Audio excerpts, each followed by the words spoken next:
Nakausap mo na ba si Lorraine, Marcos? Tanong ni Madonna sa anak habang kumakain sila ng breakfast. Uminom ng tubig si Marcos at pinunasan ng tisyo ang labi nito, sabay tingin sa kanyang ina. I'm too busy to talk to her.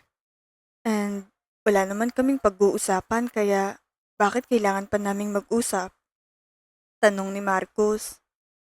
She's single now. Bakit hindi mo siya ligawan? Single ka naman at bagay kayong dalawa. Maganda, matalino at mayaman si Lorraine. Kaya wala ka ng ibang mahanap na babae na katulad sa kanya. Paliwanag ni Madonna. Sorry ma, kailangan ko nang umalis. Mayroon pa akong meeting sa office. Paalam ni Marcos sa kanyang ina. Magkita na lang tayo sa office, Papa.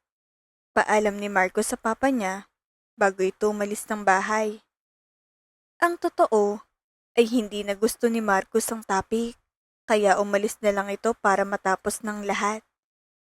Pagdating niya sa building, ay agad siyang pumunta sa marketing department para mayroong resolbahin na issue. Seryosang aura niyang pumasok sa loob ng marketing department at halos lahat ng tao doon ay nagulat sa biglaang pagbisita niya. Nagpalapit siya ng head ng marketing department at pinagalitan iyon about sa pinasa nilang design, about sa advertising ng product nila. Sinong nag-design noon? Si Amber Arojado pong nag-design noon. Pero kakausapin ko po siya about sa issue na yun, Sir Marcos. Sagot sa kanya ng head. No, I'll talk to her in my office now. Galit na saad ni Marcos, sabay seryosong tumingin kay Amber na tahimik lang na nakatayo. Sumunod ka sa akin. Utos ni Marcos kay Amber, sabay alis sa marketing department. Anong mali bang ginawa mo? Takang tanong ng kasama ni Amber dahil alam nila na papagalitan na malala si Amber. Ayos naman ang gawa ko. Sagot ni Amber bago ito naglakad at sumunod kay Marcus.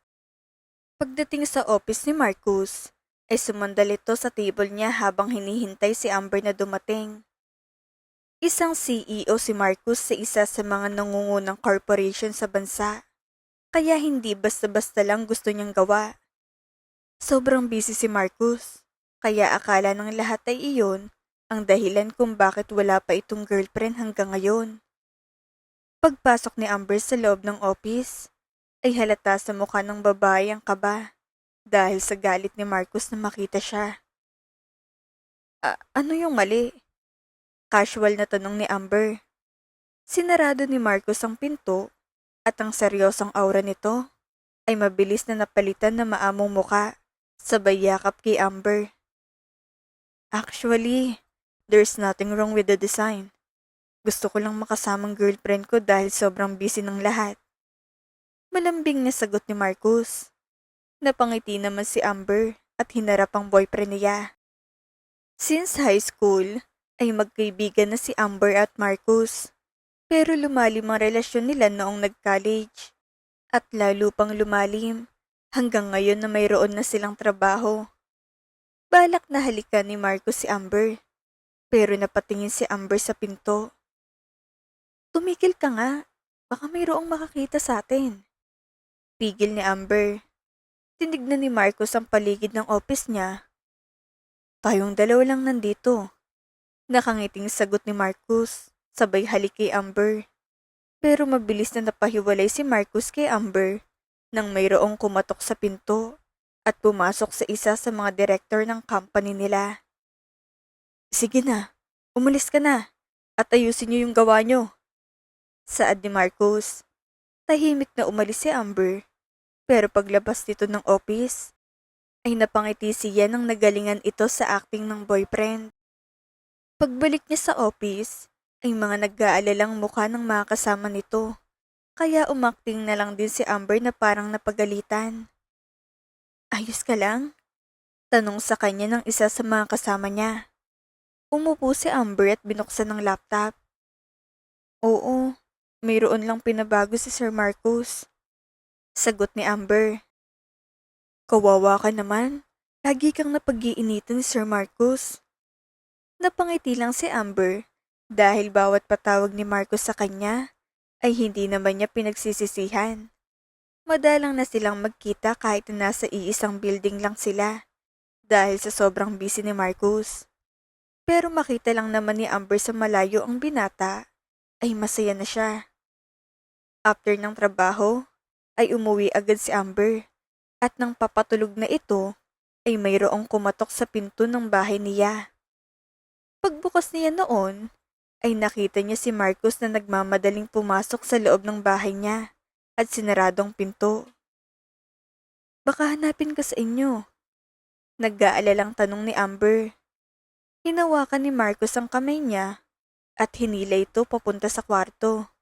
Since handa naman nang matulog si Amber at nakapantulog lang din si Marcus na dumating, ay humiga na sila sa kama. Baka mapagalitan ka. Tanong pa ulit ni Amber. Natawa ng mahina si Marcus. Ano ko, teenager? Sa kondo ko umuwi ngayon dahil mas malapit sa'yo. Nakangiting sagot ni Marcus. Sus, pakiramdam ko nga nakakalimutan mo na ako eh. Kunwari ay nagtatampong saad ni Amber. Tinignan ni Marcus sa matang girlfriend. Makakalimutan kong lahat. Pero ikaw hindi. Dahil nasa puso kita. Sagot ni Marcus. Bigla naman kinilig si Amber doon. Talaga? Balita sa office yung about kay Lor. Hindi na pinatapos ni Marcus si Amber at hinalikan niya ito. Para sa kanya ay walang kwentang pag-usapan ng ibang tao. Ikaw lang yung papakasalan ko. I promise. Pulong ni Marcus bago ipagpatuloy ang halik kay Amber.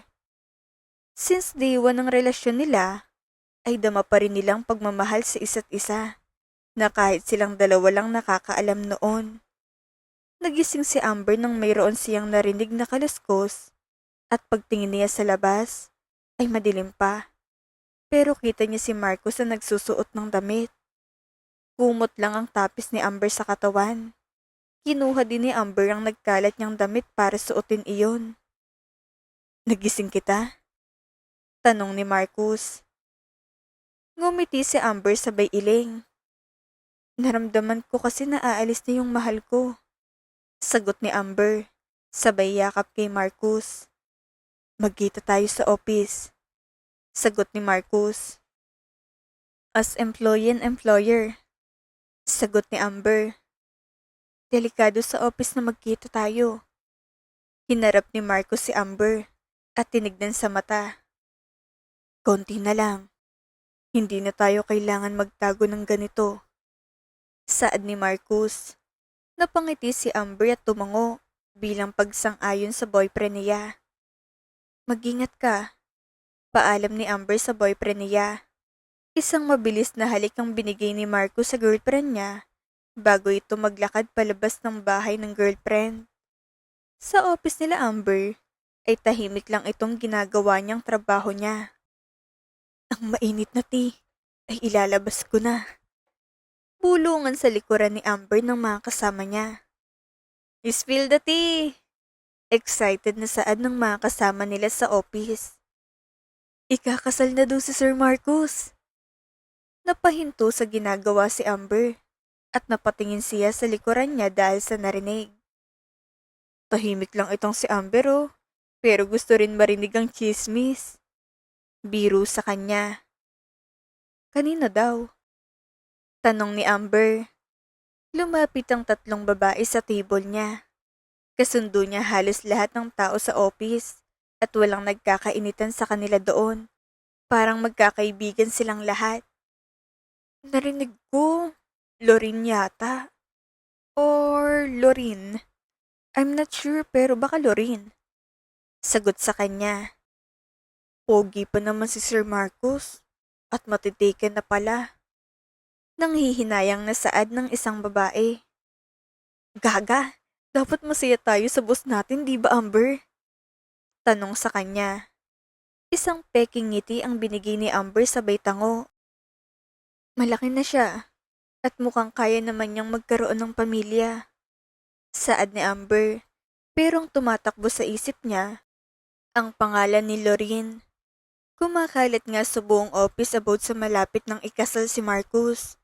Pero magkasama lang sila kanina at binigyan siya ng assurance na siyang papakasalan. Kaya iyon ang pinanghahawakan niya. Pinagpatuloy ni Amber ang trabaho niya hanggang sa matapos ito. Pero buong maghapon ay hindi man lang niya nakitang boyfriend nito. Sa bahay nila Marcus ay mayroong naghihintay sa binata na isang babae. Dinner time na at buong pamilya niya ay siya na lang hinihintay.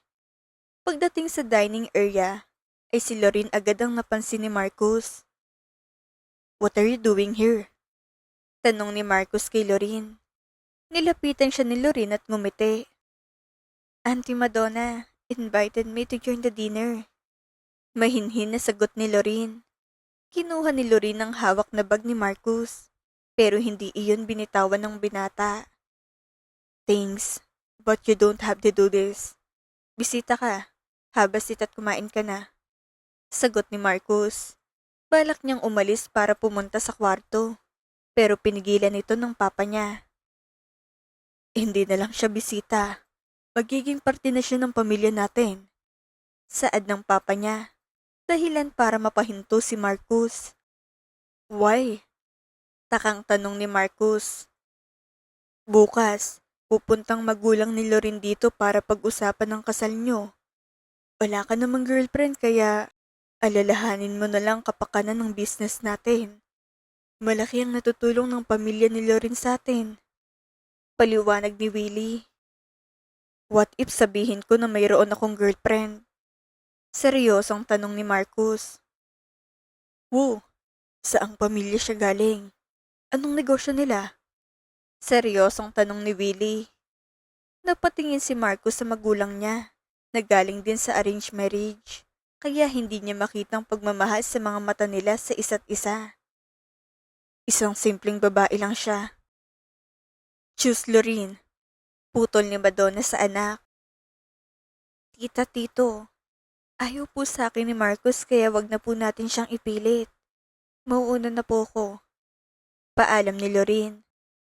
Lalong lumalalang tensyon sa pagitan ng magulang ni Marcus at sa kanya. "Gamitin mong utak mo. Lalo tayong tataas pag si Lorraine ang napangasawa mo. At hindi lang bastang babae na alam ko naman na pera lang habol sa'yo." Galit na saad ni Willie sa anak. Niluwagan ni Marcus ang necktie na suot niya dahil pakiramdam nito ay nahihirapan siyang huminga. "Mahal ko siya. Hindi ako magpapakasal kay Lorraine kahit patayin niyo pa ako. Si Amber ang papakasalan ko." Galit na sigaw ni Marcus. "Ginagawa ka bang tanga ng babaeng iyan? Anong mapapala mo sa pag-ibig mo sa kanya? Walang kwenta yung pagmamahal mo." Sigaw rin ni Willie.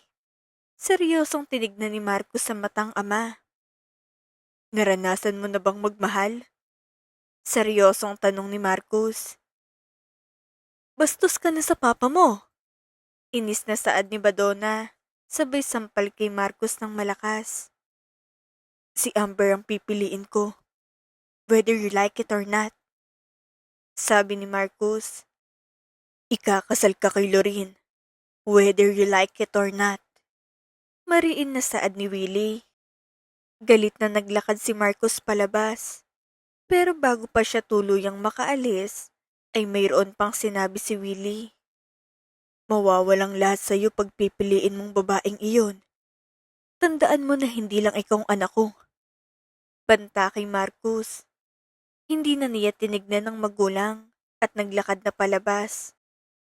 Galit itong lumabas ng bahay nila na halos gusto na niyang magwala dahil pakiramdam niya ay sasabog na siya sa inis.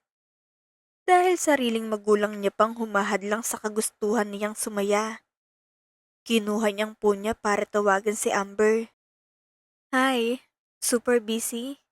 Hindi na kita nakita sa office. Namiss tuloy kita." Masiglang saad ni Amber nang sagutin ng phone. "Pupunta ako dyan." Seryosong saad ni Marcus. "Mayroon bang nangyari? Nasaan ka?" Gusto mo ba ako na lang pumunta? Nag-aalalang tanong ni Amber. Hintayin mo ko. Huling saad ni Marcus bago niya patayin ang phone call. Pinaharurot niya ang kotse para mabilis na makaalis sa lugar na gusto siya ikulong sa kalungkutan. Alam niyang oras na pumunta siya kay Amber ay mawawala na lahat ng pinaghirapan niya. Pero hindi niya kayang mawalang babaeng nandyan sa kanya noong kailangan niya ng kasama. Noong panahon na malungkot siya. Noong panahon na mag-isa siya. Dahil hindi niya damang pagmamahal sa loob ng bahay nila. Umiikot ang utak ni Marcus sa pangalan ni Lorene at ang balak ng magulang niya ay lalong sumasakit ang ulo niya. Binilisan niya pa lalo ang pagpapatakbo dahil sa gusto niyang mayakap na si Amber. Huminga siya ng malalim para pakalmahin ang sarili. Pero nataranta ito nang mayroong sumulpot na motor sa harapan niya. At dahil sa bilis, ay nawalan ng kontrol ang kotse niya at malakas na impact sa poste ang naganap. Nakita ni Marcos ang pangalan ni Amber na tumatawag sa phone niya. Pero hindi na niya magalaw ang buong katawan niya hanggang sa lumalabo ng paningin niya sa pangalan ng babaeng nagbigay liwanag sa kanya. Pagdilat ni Marcos, ay maliwanag ang paligid at halos puti ang nakikita niya. Pagtingin niya sa kanan nito, ay isang babae ang natutulog sa couch. Nang tumingin sa kanyang babae, ay puno ng pagtataka ang mukha niya nang lumapit iyon sa kanya at hinawakan ito.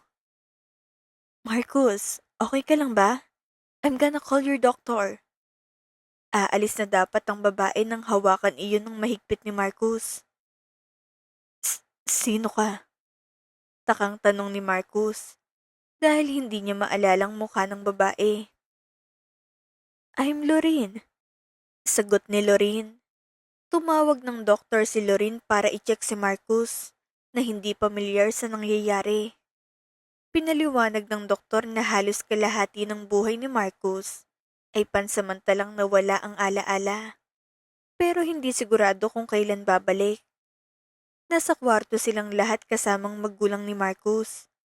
Pero ang binata ay parang mayroong gustong makita pero hindi niya maalala. Isang linggo kang walang malay at sobrang nag-aalala kami ng girlfriend mo. Saad ni Madonna kay Marcus. Girlfriend?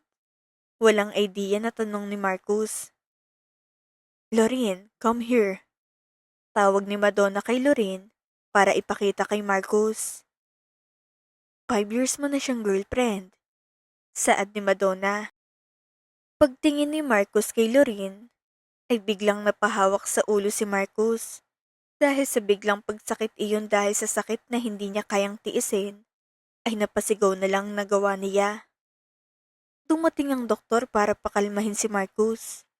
Habang mahimbing ang tulog ni Marcus, ay nag-uusap si Madonna at Lorene. Isama mo na siya sa Canada para doon siya magpagaling. Saad ni Madonna. Pero auntie, paano yung girlfriend niya? Takang tanong ni Lorene. Ikaw ang girlfriend niya. Umayos lang lagay ni Marcos sa ikakasal na kayo. Paliwanag ni Madonna. Kayo ang bagay ng anak ko at wala ng ibang babae pa. Dagdag pa ni Madonna. Napatingin naman si Lorene kay Marcus na matagal na niyang gusto. Pero hindi makita ni Marcus dahil sa ibang babae pala ito nakatingin. Si Amber, pangalawang linggo na niyang hindi nakikita si Marcus at sobra na siyang nag-aalala. Pero wala siyang magawa dahil hindi siya pwedeng lumapit. Suot na salamin at mas sa bibig para hindi siya makilala dahil isa siyang employee ng company nila. Ay natatakot si Amber na makilala siya. Sa salamin sa pinto kung saan nakikita ni Amber ang tao sa loob at iyon din ang ginagamit niya para makita si Marcus. Nakita niyang nakaupo si Marcus sa kama kaya napatigil sa paglalakad si Amber. Gusto niyang maiyak dahil nakita na niya itong nakakagalaw. Nagtamang tingin nila, kaya napangiti si Amber. Pero nang balak na kumaway ni Amber kay Marcus, ay mayroong isang babayang humarang sa harapan ni Marcus, dahilan para matakpan sa paningin niyang binata. Agad na pinunasan ni Amber ang mata niya nang mapansin ang papalapit na tauhan nila Marcus, kaya umalis na siya. Masaya na siyang nakita si Marcus sa ngayon dahil kailangan nitong gumaling kaya hindi pa sila pwedeng magkita. Third week ng pagkakaaksidente ni Marcus, ay bumalik ulit si Amber sa hospital para makita si Marcus. Pero pagdating niya sa kwarto ng nobyo, ay wala na ito. Mabilis siyang pumasok sa loob, pero ibang pasyente nang nandoon. Yes, ma'am? Tanong ng nurse kay Amber. Si Marcus? Tanong nito sa nurse. Si Mr. Marcus Pasagi po? Noong nakaraan po siya na-discharge. Sagot sa kanya. Na-discharge? Gulat na tanong ni Amber. Agad na tumango ang nurse sa kanya bilang sagot. Nagtaka naman si Amber dahil hindi man lang siya nakakuha ng text or tawag kay Marcus. Gusto na niyang mayakap ang boyfriend at matanong kung ayos na ba talaga siya. Pero wala itong paramdam. Lumipas pa ulit ang isang linggo pero hindi alam ni Amber kung ano nang balita kay Marcus. Biglaan pala no, hindi man lang nagpaalam na pupunta palang Canada si Sir Marcus. Rinig ni Amber sa mga kasama, kaya bigla itong napatayo, dahilan para makakuha siya ng atensyon ng mga kasama niya na gulat na nakatingin sa kanya. Umalis? Takang tanong ni Amber. Oo, si Sir Marcus. Umalis papuntang Canada kasamang girlfriend nito. Kaya si Sir Willie mo nang papalit sa kanya. Paliwanag kay Amber. Parang wala sa sarili na napaupo si Amber at pinipigilan ng pagbagsak ng luha sa mga mata niya. Pero sumisigaw ng puso niya. Habang nasa isip ang salita na, ako yung girlfriend. Pero bakit iba yung kasama niya?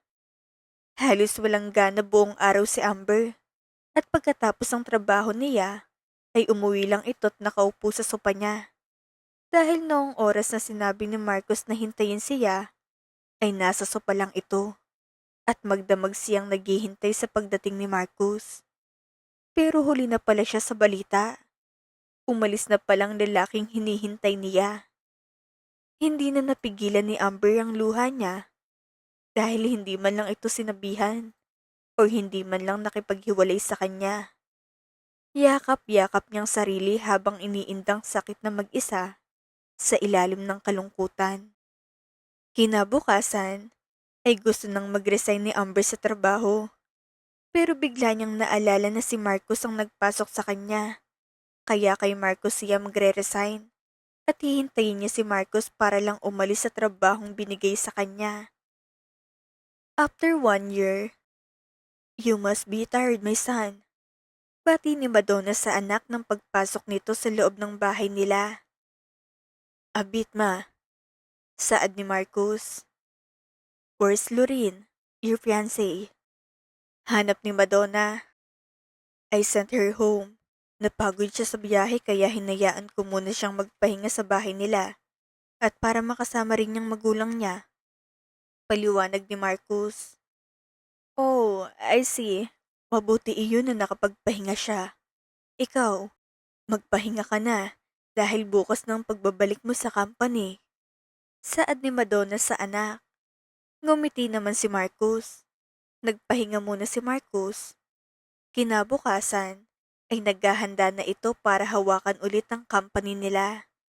Naglalakad sa hallway si Marcus at halos ang mga tao sa company ay hindi siya pamilyar sa mga muka. Bawat department ay pinuntahan niya hanggang sa mapunta siya sa marketing department. Pero napatingin ito sa babaeng late na pumasok, kaya parang nagibang mood ni Marcus. Hey, why are you late? Seryosong saad ni Marcus. Pagharap sa kanya ni Amber, ay saglit na natigilan si Marcus na makita si Amber. Nagandahan agad siya sa dalaga at biglang bumilis ang tibok ng puso niya. Traffic po. Seryosong sagot ni Amber na halata na naggulat ito kay Marcus. Don't be late again. I hate tardiness. Sagot ni Marcus. Pansin ni Amber ang malaking pinagbago ni Marcus, pero hindi niya matanong dahil sa dami nilang kasama. Napaiwas ang tingin si Amber sa binata dahil nararamdaman niyang pag-init ng mata niya. Ilang araw lang lumipas at tuluyan nang bumalik si Marcus sa building nila. Kaya ngayon ay nakatayo si Amber sa harapan ng office ni Marcus. Sapat na sa kanyang isang taong paghihintay, tapos babalik na parang hindi sila kilala. Malinaw lang kay Amber ngayon na ibang pinili ni Marcus at siguradong hindi siya. Huminga ng malalim si Amber bago ito pumasok kasamang sakit ng puso at resignation letter na hawak niya. Sinarado niyang pinto at tinignan ng seryoso sa mata si Marcus. Yes? Tanong ni Marcus kay Amber. Nilapitan ni Amber si Marcus at isang malakas na sampal ang binigay nito sa binata na hindi inaasahan.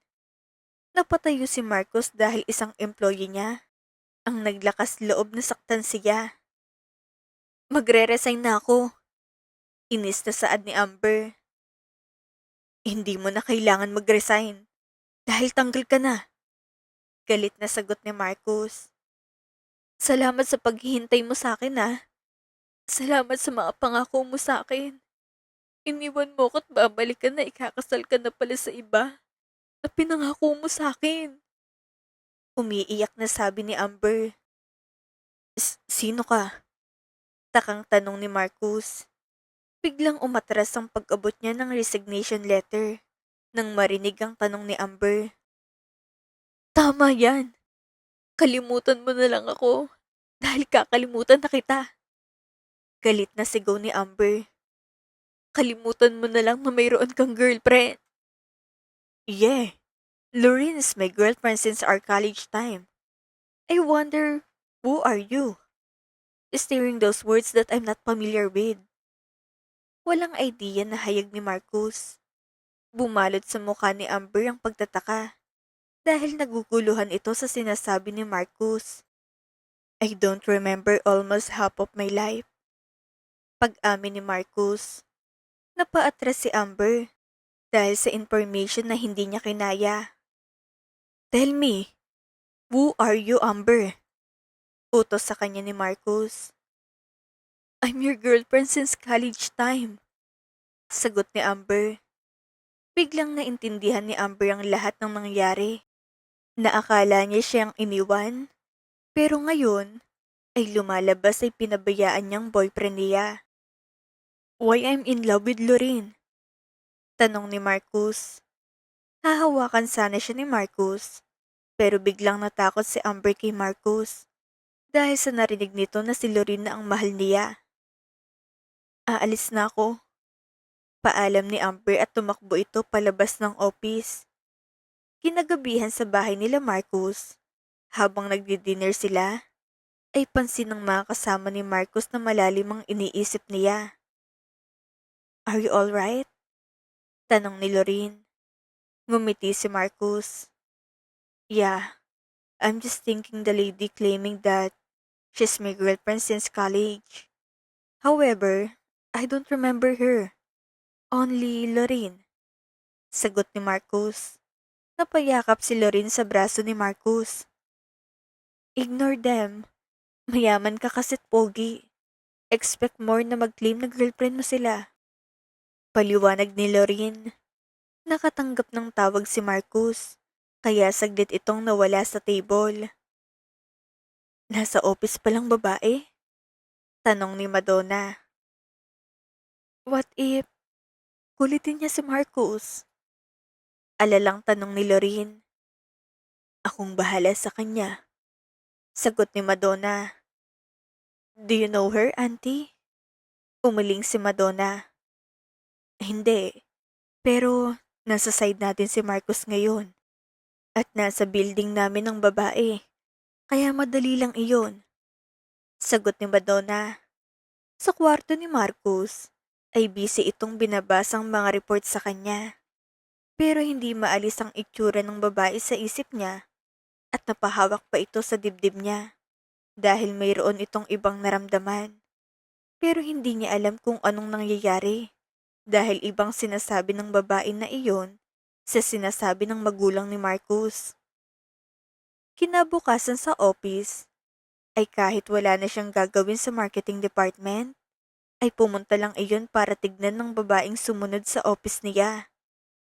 Glass wall ang design ng office, kaya kita ni Marcus ang ginagawa ng mga tao sa loob. Sir, may kailangan po kayo? Biglang tanong ng head kay Marcus. Mabilis na umiling si Marcus at muling tumingin kay Amber. Anong pangalan ng babaeng yon? Turo ni Marcus kay Amber. Nakalimutan mo ng pangalan niya, sir? Si Amber. Actually, madalas mo siyang pinapatawag sa office sa mga dati niyang ginagawa. Pero ending wala ka naman pinapabago sa kanya. Hirit sa kanya. Kilala ko siya? Takang tanong sa kanya. Huwag ka naman pong ganyan, sir. Magtatampo ako kung nakalimutan mo rin pong pangalan ko. Biro ni Alexis. Takang tumingin si Marcos sa kanya. I don't know you either. Nawala ang ngiti sa labi ni Alexis sa sagot ng CEO. I don't know all of you. I forgot almost my half life. Saad ni Marcus. Nagulat naman si Alexis sa pag-amin ni Marcus. Ang alam namin ay ikakasal kayo, kaya pumunta kayo ng Canada. And para sa therapy ng kamay nyo. Sagot sa kanya. Ngayon pa lang kami kakasal. Sagot ni Marcus. Pero napatingin siya kay Amber na parang sumikip ang dibdib niya nang sabihin niya iyon. Buong hapon ay pinipilit na alalahanin ni Marcus kung sino si Amber. Pero wala siyang maalala. Gusto niyang malaman kung bakit ganitong nararamdaman niya sa kanya at hindi kay Lorraine. Inalam ni Marcus ang tungkol kay Amber. Pero kahit ano, ay wala siyang maalala. Kaya pinatawag niya ang dalaga para tanungin. Hindi na ito mapakali habang naghihintay. Kaya balak nang lumabas si Marcos para puntahan si Amber. Pero napatigil ito nang biglang pumasok sa loob ng office niya si Amber. Naramdaman na naman nito ang pagbilis ng tibok ng puso niya at hindi niya maiwasan ng mapatitig sa dalaga. Pinatawag mo daw ako, sir. Kalmadong tanong ni Amber. Who are you? Tanong ni Marcos agad. Amber Arojado, sir. Sagot agad ni Amber. Tinuro ni Marcos ang pisngin niya. Sinampal mo ko. Anong dahilan? Ano yung ibig mong sabihin na ikaw yung dapat kong pakasalan? Naguguluhan na tanong ni Marcos. Mayroon po bang mali sa ginawa kong design? Pag-iiba ni Amber. Naguguluhan ako. Ano bang parte mo sa buhay ko? Ikaw ba talaga yung girlfriend ko? Tanong ni Marcos pa. Hinawakan niya si Amber. Pero si Amber ang lumayo kay Marcos nang mayroong pumasok sa loob. What's happening? Tanong ni Lorraine. Mauuna na po ko. Paalam ni Amber. Walang nagawa si Marcos kung hindi panuurin lang si Amber na lumabas. Nagkatinginan pa si Lorraine at Amber bago tuluyan ng makalabas si Amber. Are you alright? Nag-aalalang tanong ni Lorraine sa fiancé niya. Tumango si Marcos, pero halata naman sa mukha nito na hindi siya mapakali dahil gusto niyang sundan si Amber. Umiikot lang ang tanong sa isip niya dahil hindi iyon nasagot. Huwag kang masyadong magpakapagod sa work mo. Dagdag pa ni Lorraine. Kinabukasan, ay habang naglalakad si Marcos papunta sa building niya, ay mayroong hindi pamilyar na babaeng humawak sa kamay ni Marcos. Marcos, tawag ng babae sa kanya. Nagsalubong ang kilay ni Marcos. Who are you? Takang tanong ni Marcus. Marcus, I'm your girlfriend, si Benice. Sagot ni Benice. Napalayo ng kaunti si Marcus sa babae. Girlfriend? Taka niyang tanong. Yeah, I'm your girlfriend since college. Sagot nito. Lalong gumulong isip ni Marcus dahil sa narinig nito. Hindi na niya alam kung anong paniniwalaan niya. Lalapit pa ulit si Benice kay Marcus, pero napalayo ng binata. Napahawak siya sa ulo niya dahil hindi niya maisip kung sino yung babae. Aha! Daing pa ni Marcus. Marami nang nakakakita kay Marcus, kaya agad na nilapitan nila ito para tulungan. Pero lalo lang sumasakit ang ulo ni Marcus. Bagong dating si Amber para pumasok sa trabaho at nakita niyang mga nagkukumpulan na tao kaya sinilip niya iyon. Sir Marcus, ayos ka lang ba? Nag-aalalang tanong kay Marcus. Napatakbo si Amber palapit kay Marcus. Marcus, okay ka lang? Natatarantang tanong ni Amber. Hinawakan niyang mukha ni Marcus para itingin sa kanya. Nagtama ang mata nilang dalawa, kasabay noon ay ang pagkawala ng malay ni Marcus. Oh my God, Marcus!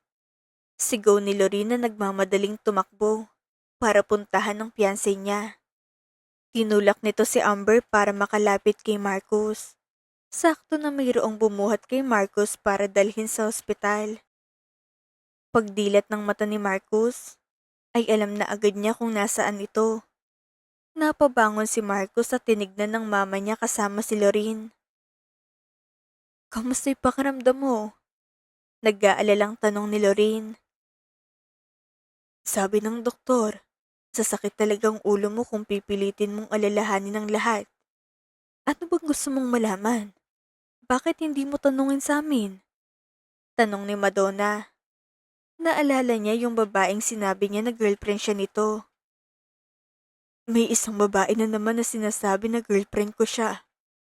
Naguguluhan na saad ni Marcus. Hinawakan ni Lorene ang kamay ni Marcus. Ako yung kasama mo, hindi ba? Ikakasal na tayo. Sabi namin sa'yo na alam nilang hindi mo naaalala ang nakaraan mo. Kaya gagawin nila yun para kuhanin ka lang ng pera. Paliwanag ni Lorene. Hindi ka ba naniniwala sa akin? Na ako yung babaeng mahal mo. Ako yung girlfriend mo. Tumulo ang luha sa mata ni Lorene, kaya mabilis na niyakap ni Marcus si Lorene. I'm sorry. Naguguluhan lang ako. Pero tama na dapat hindi ako maniwala sa kanila. Sagot ni Marcus. Nasasaktan ako pag iniisip mo na mayroon kang ibang girlfriend. Hikbi ni Lorene. Ako na lang isipin mo. Hinigpitan ni Marcus ang yakap sa babaeng kayakap niya at nakumbinsi ito na mukhang niloloko lang siya ng dalawang babaeng umamin sa kanya na girlfriend siya nito. I'm sorry. Hindi na ako maniniwala pa sa iba. Saad ni Marcus. Sa car park ng building ay naghihintay halos 30 minutes si Amber para lang makausap si Marcus. Alam niyang late umuwi si Marcus, kaya madalang na lang ang tao sa car park. Gustong makita ni Amber ang lagay ni Marcus kaya niya ito ginagawa. Napaayos ng tayo si Amber na makitang naglalakad mag-isa si Marcus. Naging seryoso naman ang mukha ni Marcus nang makitang dalaga. Wala itong balak na pansinin, pero agad siyang nilapitan ni Amber. Ayos ka lang ba? Nag-aalalang tanong ni Amber. Hindi mo na kailangan malaman. Malamig na sagot ni Marcus. Nilagpasan siya ni Marcus, pero hinawakan ni Amber ang kamay ng binata para pigilan. Pero mabilis na binawi iyon ni Marcus at seryosong tinignan ng dalaga. Umalis ka na at huwag mo kong hahawakan dahil alamin mong posisyon mo. Isang beses mo pa akong hawakan, tatanggalin na kita. Banta ni Marcus. Natigilan si Amber. Narinig niya lang ang mga sigaw ni Marcos pag gusto niya itong makita at ipapatawag sa office. Tumalikod si Marcos, pero hindi nito sinabi ang gustong marinig ni Amber. Naaalala mo ang lahat, pero bakit ako lang yung kinalimutan mo? Malungkot na tanong ni Amber. Itigil mo na itong kalokohan mo. Hindi ko kasi maintindihan na bakit tayo magkakilala. Kung nasa pinakamababang posisyon ka at pinakamataas ako. Itigil mo na to dahil hindi na ako natutuwa sa inyo. Paliwanag ni Marcus. Sa bahay naman ni Amber ay walang nagawa ang dalaga kung hindi saluhin ang nararamdaman niya. Umiiyak ito habang nakatingin sa picture nilang dalawa ni Marcus. Ilang buwan na lang ay tuluyan nang mawawala sa kanya si Marcus dahil ikakasal na ito sa ibang babae. Gusto kong isigaw sa'yo na ikaw yung boyfriend ko at akong girlfriend mo. Pero ayokong masirang lahat ng pinaghirapan mo. Umiiyak na saad ni Amber sa kawalan. Niyakap niyang sarili niya. Hindi kita kayang ibaon sa limot. Iyak pa ni Amber.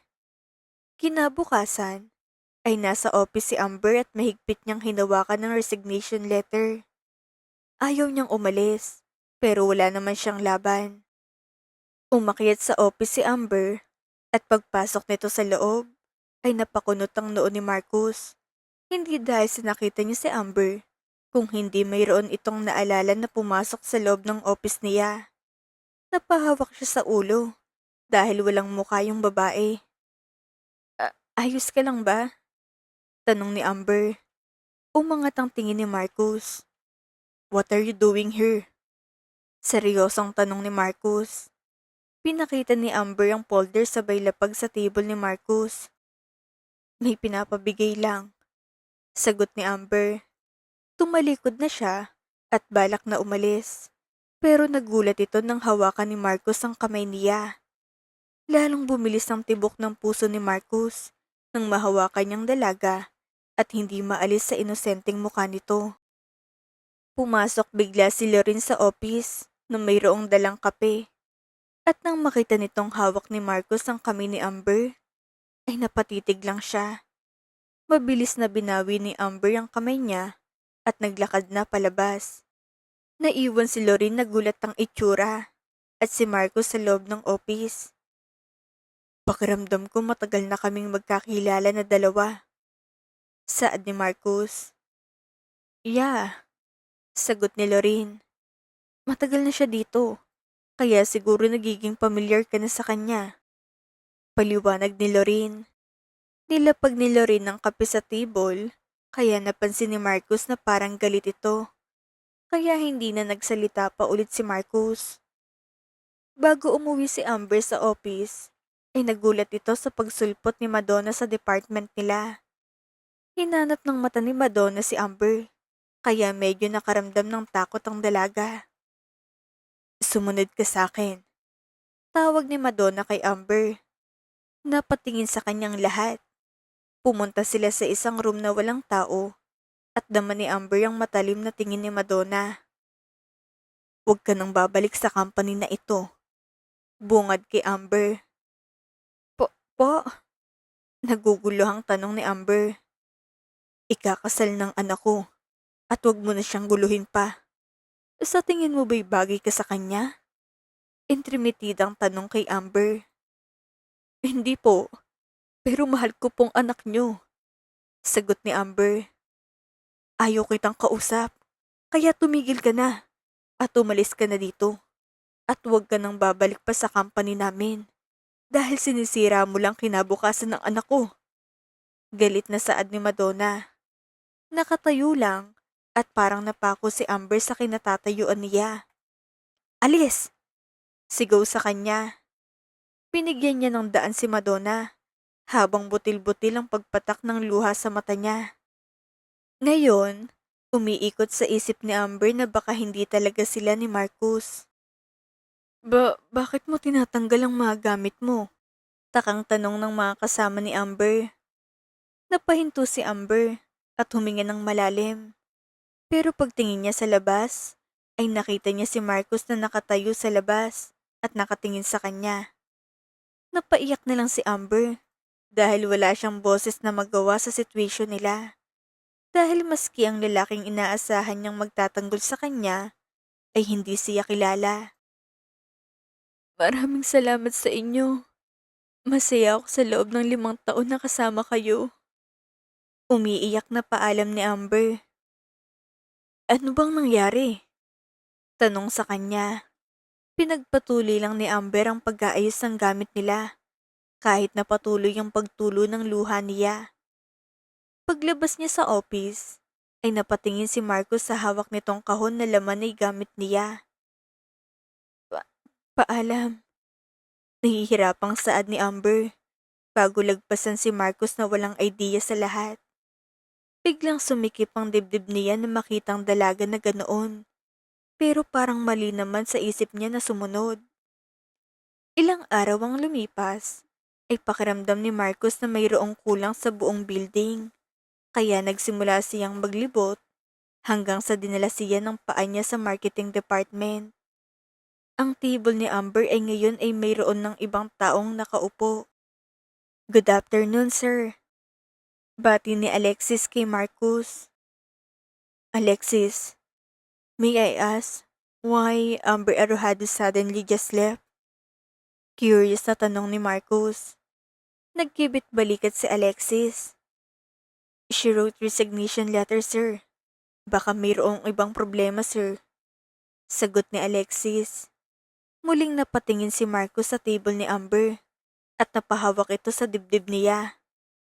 Maghapon ay hindi magandang pakiramdam ni Marcus. Abala na rin kasi siya sa pag-aayos ng kasal nila ni Lorraine. Stay focused on work, saad ni Marcus sa sarili. Hanggang sa nakita niyang isang papel kung saan nakalagay ang information ni Amber. Sino ka ba? Takang tanong ni Marcus. Weekend, nag-aya si Lorraine na mag-mall kahit na ayaw ni Marcus sumama. Ay wala itong nagawa dahil pinilit siya nito. Pumasok si Lorraine sa isang department store. Pero nahagip ng mata ni Marcus ang isang pamilyar na muka. Amber.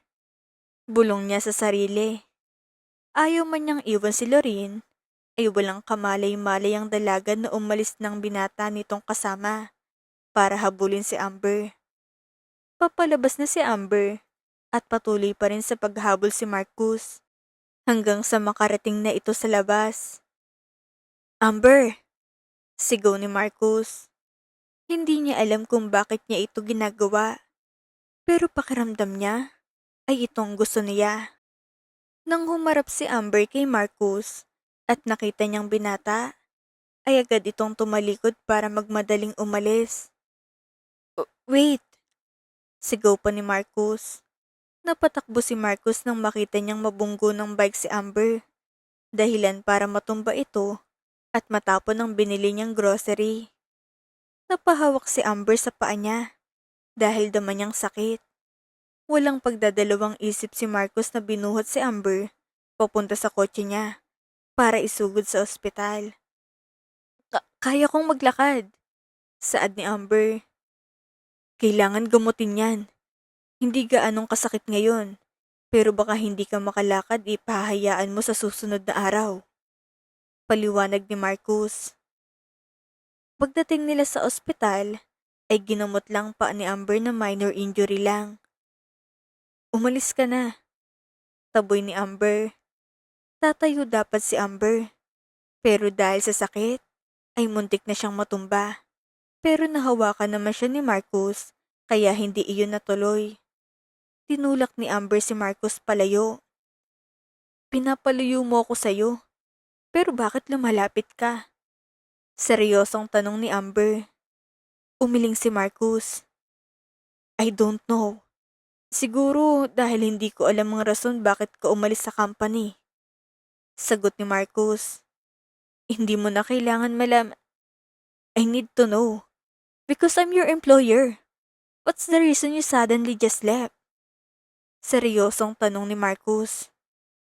Ako ba yung bigla na lang nawala? Seryosong tanong ni Amber. Ako pa yung bigla na lang nang iwan? Pinunasan ni Amber ang luha niya. Hindi kita maintindihan, saad ni Marcus. Ako rin, hindi ko maintindihan. 1 taon ako naghintay sa'yo dahil sabi mo hintayin kita sa bahay ko. Sobra akong nag-aalala sa aksidenteng nangyari sa'yo. Yung tanong, umiikot lang sa utak ko na kung buhay ka pa ba o kung mayroong masakit sa'yo. Pero hindi ako makalapit dahil hindi ko kaya. Umiiyak na saad ni Amber. Tapos pagbalik mo, ikakasal ka na. Hindi mo pa ako kilala. Why don't you introduce yourself to me para makilala ka? Putol ni Marcus. I did. Pero walang nangyari, di ba? Sagot ni Amber. Huminga ng malalim si Amber. Pero hindi na mahalaga kung sino ako. Sagot ni Amber. Lalagpasan sana ni Amber si Marcus. Pero pinigilan siya nito dahil sa masakit ang paa ni Amber ay muntik itong ma-off balance. Pero buti ay hawak siya ni Marcus. Sobrang lapit ng mukha nila sa isa't isa. Nagtamang tingin nilang dalawa at pakiramdam ni Marcus na tama ang lahat ng nangyayari. Pero mali ang nasa isip niya. Umayos ng tayo si Amber at tinulak niya si Marcus palayo sa kanya. Umuwi ka na, saad ni Amber bago ito iika-ika na naglakad palabas ng room. Nag-resign ka ba dahil sa akin? Seryosong tanong ni Marcus. Oo, mabilis na sagot ni Amber.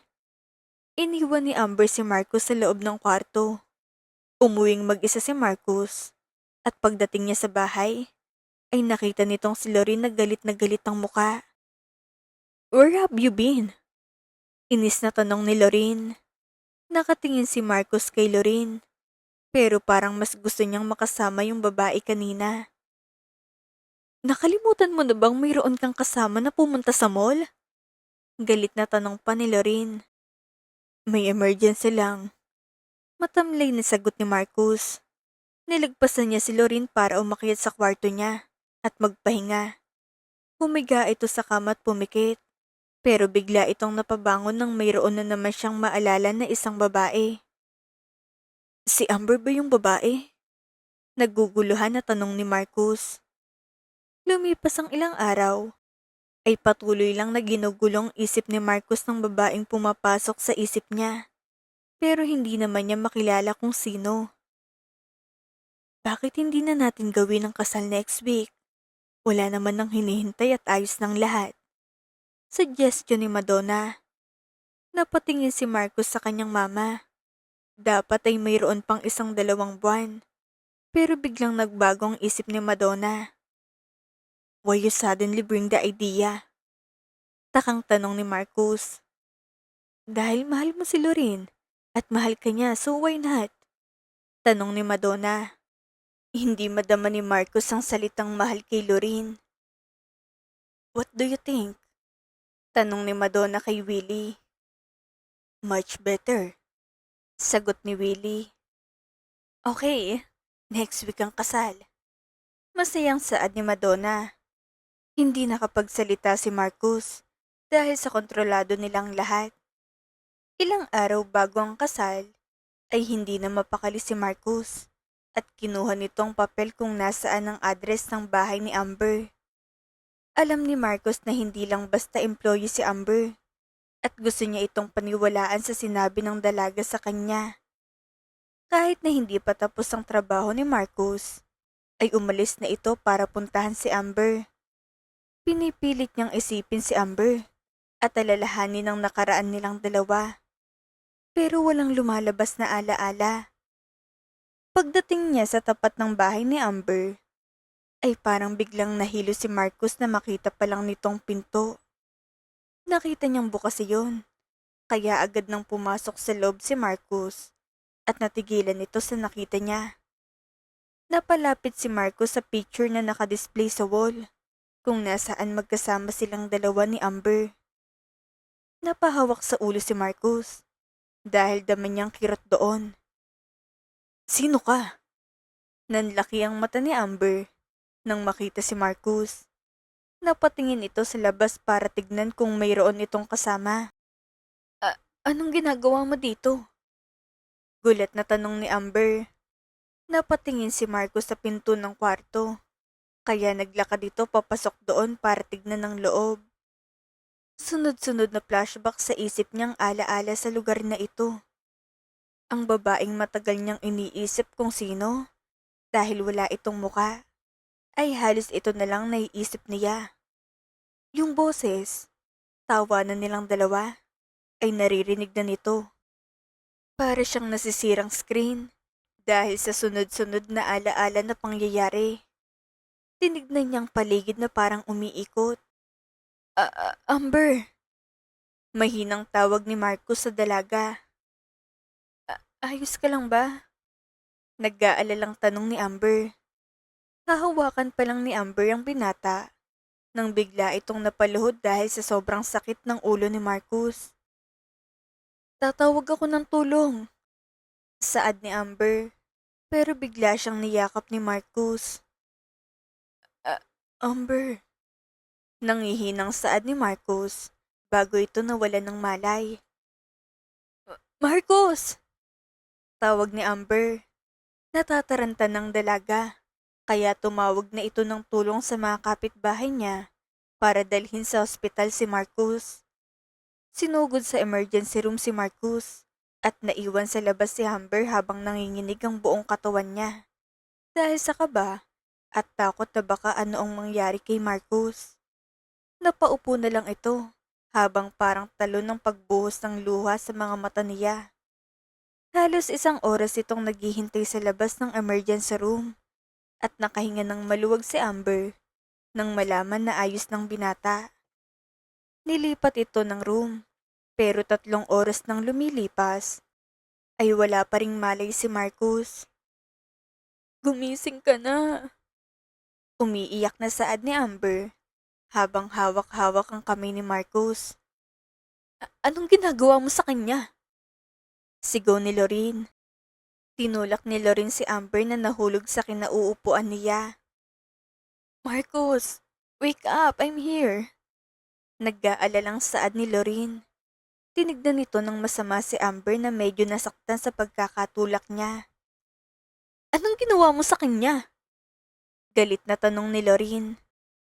Mahigpit na hinawakan ng braso ni Amber dahil sa galit nito. Nasasaktan ako. Daing ni Amber at tinulak si Lorene. Umalis ka na dito. Sigaw ni Lorene sa kanya.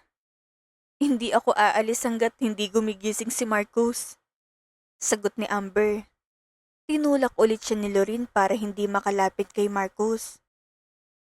Ikaw ba talagang mahal niya? O ikaw lang gusto niya dahil wala siyang maalala? Matapang na tanong ni Amber. Ikakasal na kami. Kaya tigilan mo ng kahibangan mong makukuha mo si Marcus. Singhal ni Lorene. Ako bang hibang? O ikaw?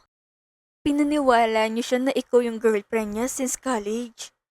Pero ang totoo ako yun. Banat ni Amber. Sa inis ni Lorene, ay balak niyang sugurin si Amber. Pero pareho silang natigilan nang biglang bumangon si Marcus. Ang una nitong tinignan ay si Amber. Pero nilapitan siya ni Lorene at niyakap. Nakatingin lang si Marcus kay Amber sabay tulo ng luha nito. Mayroon bang masakit sa'yo? Nag-aalalang tanong ni Lorene. Pero napansin nito na nakatingin lang si Marcus kay Amber. Why? Tanong ni Marcus. Nagtakang mukha ni Amber sa sinabi ni Marcus. Umalis ka na dito. Taboy ni Lorene kay Amber. Umalis si Amber dahil tinulak na siya ni Lorene palabas ng kwarto. Tatawag ako ng Leave. Seryosong utos ni Marcus kay Lorene. Ha? Gulat na tanong ni Lorene. Leave! Sigaw ni Marcus dahilan para mapaatras sa takot si Lorene. Lumabas si Lorene gaya ng utos si Marcus at naiwan lang mag-isang binata sa loob ng kwarto. Humingi lang siya ng malalim at pinikit niyang mata nito.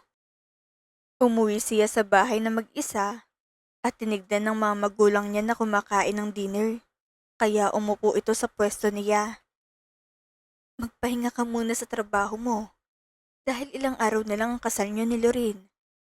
Saad ni Madonna. Ilang taon na kami ni Lorin, ma? Seryosong tanong ni Marcus.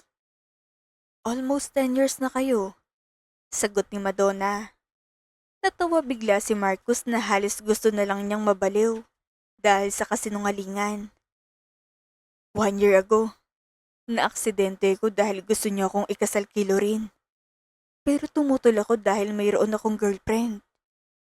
Natigilan si Madonna sa pagkain nang marinig niya iyon. Amber Arojado. She's my girlfriend since college. Pagpapakilala ni Marcus. Yung kasal? Ituloy niyo kung gusto niyo. Galit na saad ni Marcus. Bumalik ng alaala mo?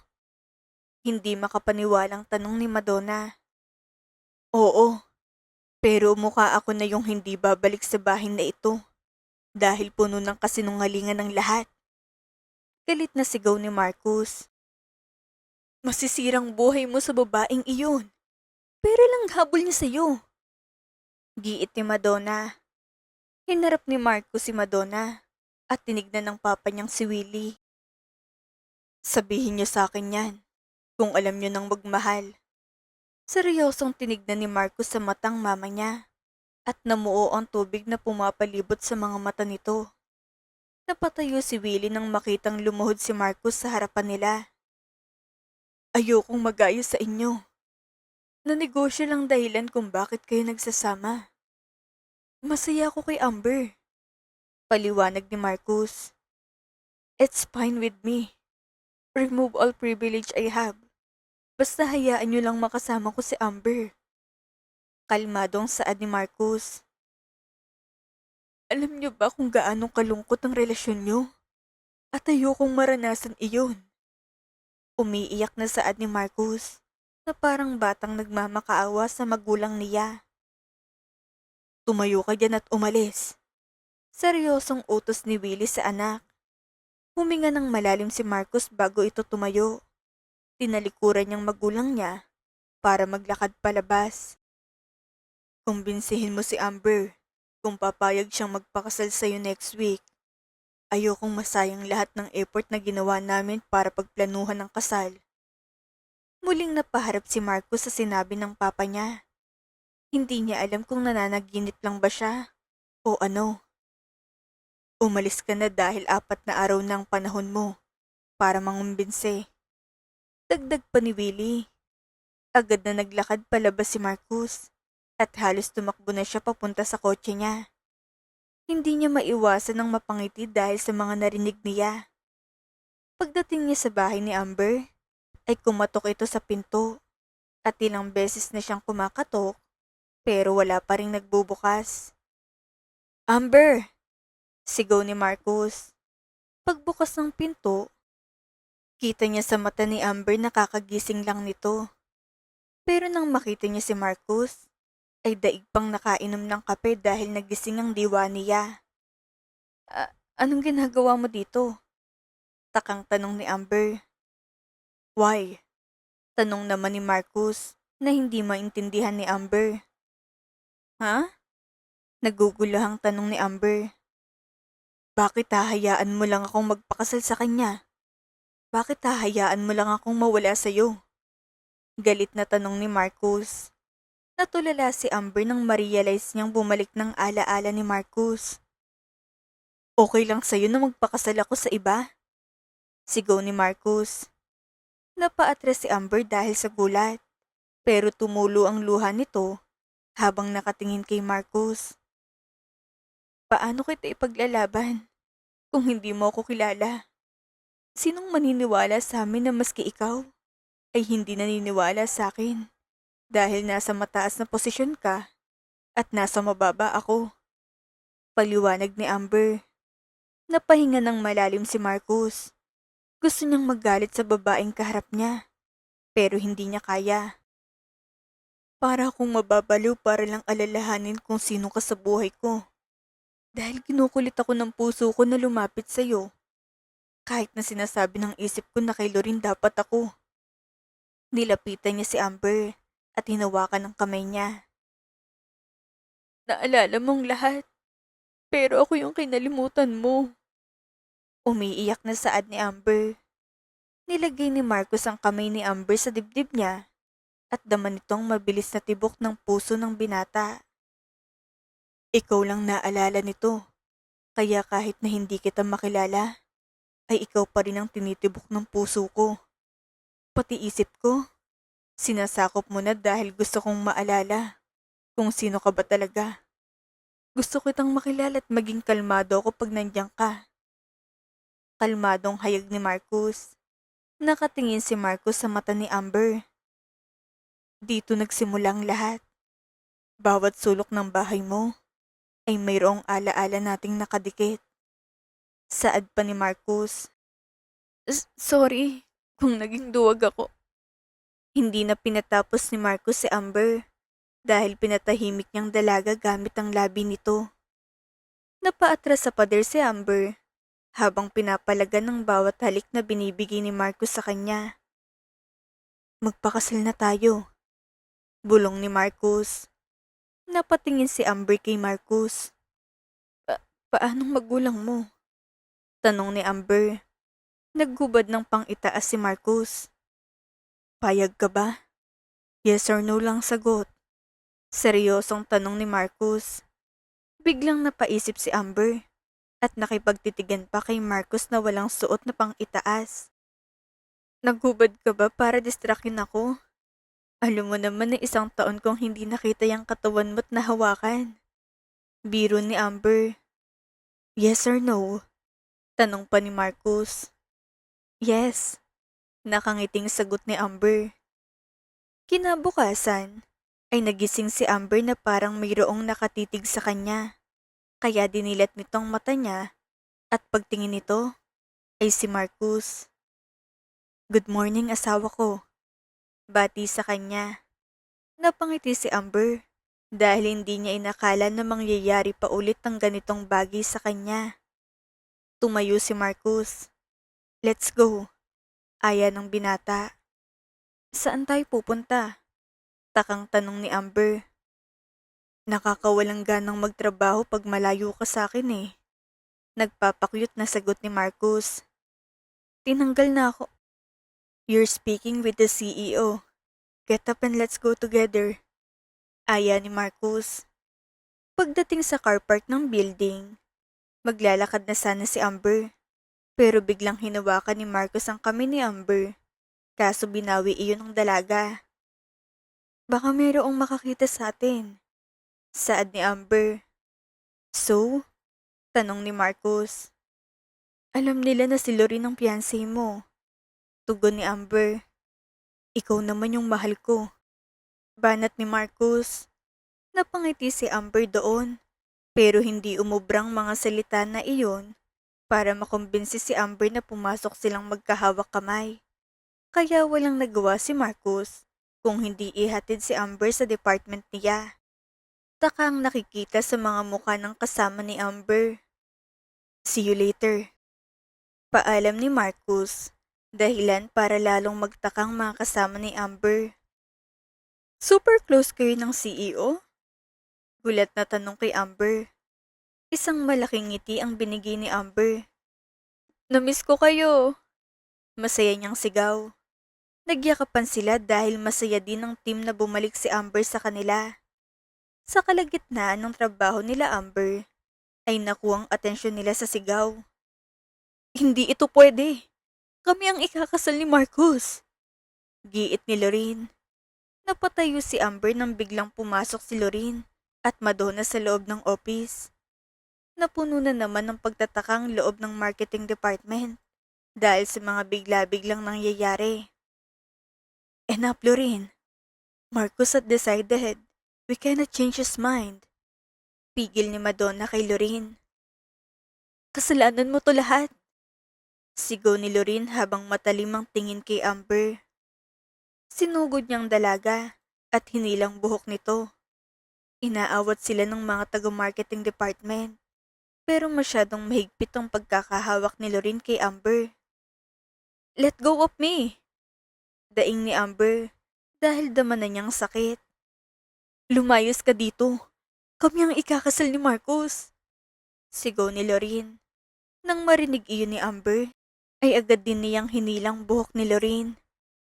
Itigil mo na yung kahibangan mo. Sigaw ni Amber. Kung hindi niya kayang ipaglaban si Marcos noon, pero hindi na dapat mauulit pa ngayon. Napatigil ang lahat ng mayroong humila kay Amber. At ang pagtingin niya, ay hawak ni Marcos ang damit niya sa likuran, habang mayroong seryosong tingin kay Lorraine. Don't you dare come closer to my girl again. Malamig na saad ni Marcos kay Lorraine. Ikakasal na tayo. Umiiyak na saad ni Lorraine.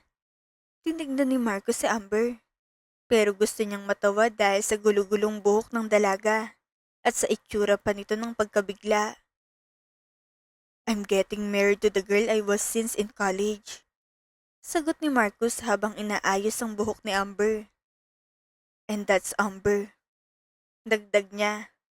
Napuno ng bulungan ng office, kaya hinawakan ni Marcos ang kamay ni Amber at ngumiti sa dalaga. Hindi ito pwede. Sigaw ni Lorraine. Ang dami na naming nagastos dito, kaya hindi niyo pwedeng gawin to sa akin. Ngumiti si Marcos. The true love costs nothing. Isa lang ibig sabihin nito. Hindi tayo para sa isa't isa. Sagot ni Marcos. Umalis ka na dito, Lorraine. Pinapahiya mo lang sarili mo.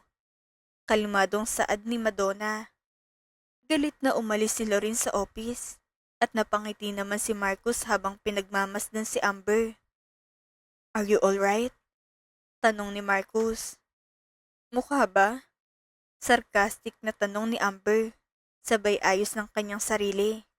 Dahil nakalimutan nitong mayroon silang ibang kasama na katrabaho, kaya medyo nasungitan niya si Marcos.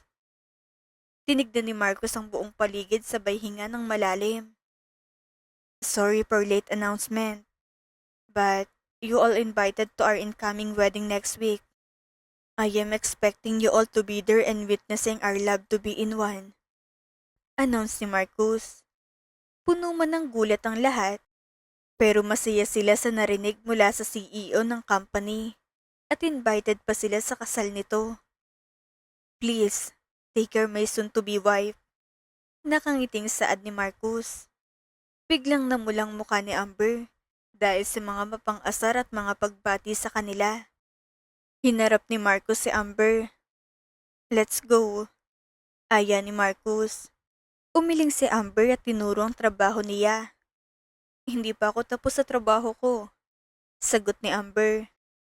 Nalipat ang tingin ni Marcos sa head ng marketing department. Pwede mo naman gawin niya sa ibang araw. Saad ni Alexis. Hinila na ni Marcos si Amber palabas ng office.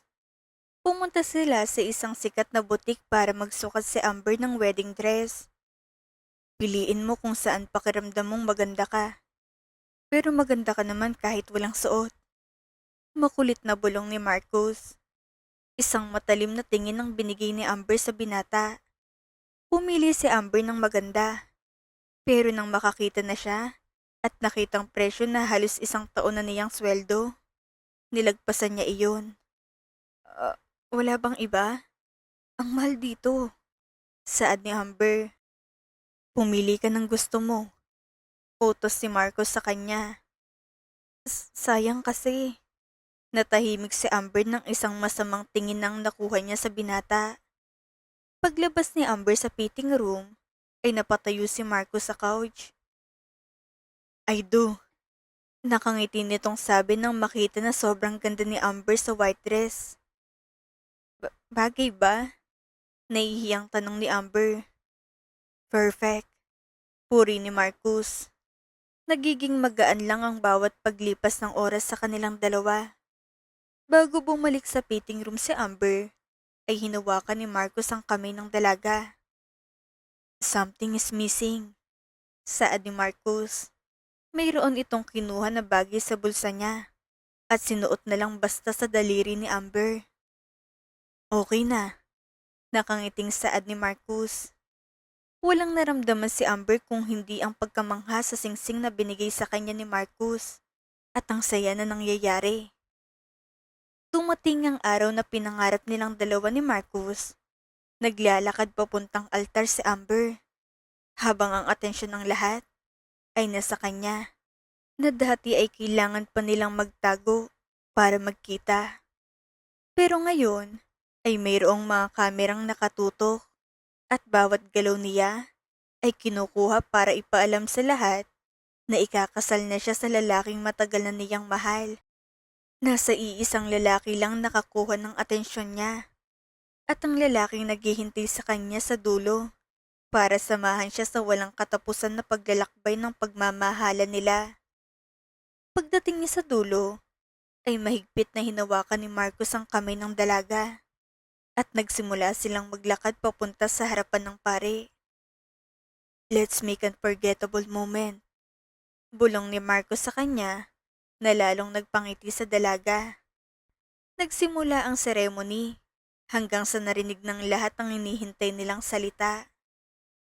You may now kiss the bride, saad ng pare. Walang oras na sinayang si Marcus at hinalikan na si Amber dahil iyon ang nagsisilbing lock nila para maging iisa na lang. Sigawan, palakpakan, at mga masayang tao sa paligid ang nakikita nilang dalawa habang naglalakad palabas ng simbahan. 1 year after the wedding, gumising si Amber na nasa tabi niya si Marcus na mahimbing na natutulog. Hindi niya napigilan ang sarili na bigyan ng isang halik ang asawa dahil napakaamo ng mukha nito. Dahan-dahan na iminulat ni Marcus ang kanyang mata at si Amber agad ang bumungad sa kanya. Sino ka? Tanong ni Marcus. Nagsalubong ang kiling ni Amber at napatayo dahil kita niyang pagtataka sa mukha ng asawa niya. Si Amber, yung asawa mo. Sagot ni Amber. Sino ko? Dagdag pa ni Marcus. Hindi magandang biro yan, saad ni Amber. Biglang naiyak si Amber dahil sa joke ng asawa niya at pinaghahampas ng unan dahil sa inis. Okay, sorry na, saad ni Marcus dahil hindi siya tinitigilan ni Amber sa paghampas ng unan.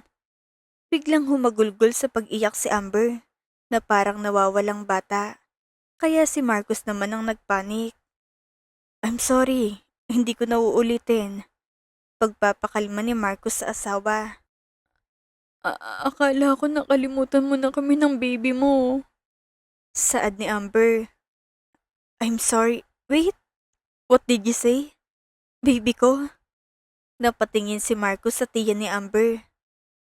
You mean, baby natin? In your belly? Hindi makapaniwalang tanong ni Marcus. 2 weeks, sagot ni Amber. Ilang segundong nakatulala si Marcus dahil pinaprocess ang idea sa utak niya. Humiga ka, huwag kang magpapakapagod. Ako nang gagawa ng lahat dito. Hindi mapakaling sabi ni Marcus, pero bigla siyang niyakap ni Amber. Huwag mo lang akong kalimutan. Ayos lang kami. Kalmadong saad ni Amber. Niyakap pabalik ni Marcus ang asawa. I will promise. Makalimutan man ng isip ko, pero hindi ng puso ko. Sagot ni Marcus. Napangiti na lang si Amber. At ngayon niya na-realize kung gaano siya kaswerte sa lalaking pinakasalan niya. At alam niyang magiging masaya silang pamilya. The end.